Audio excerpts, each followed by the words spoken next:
Hello, this is Simran and welcome to the Blitz News channel. Let's talk about this latest update. At present, the world markets, including India, are standing in a strange position. It may happen that you have money and you are not able to buy the car of your choice at the same time, and you can get to see something similar in the market of computers to smartphones as well.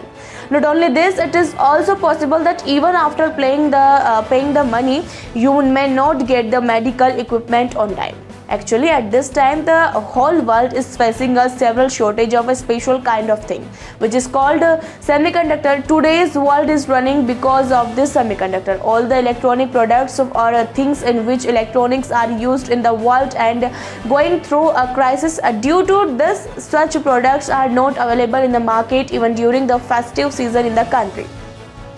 Actually, the corona epidemic has derailed the supply chain all over the world since last year. Countries like Vietnam and Germany, along with China, South Korea and Taiwan, which are called the hubs of manufacturing globally, and were badly affected by corona.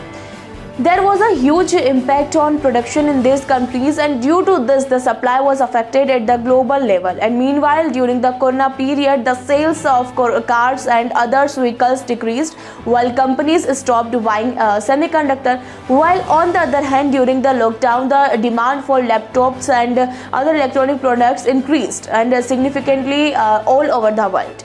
India has also been badly affected due to the chip crisis at the global level. Chip is not manufactured in India and we are completely dependent on imports for this.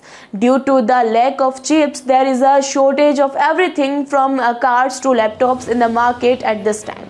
Major car manufacturers like Maruti, Hyundai and Mahindra are not able to deliver on the time to their customers.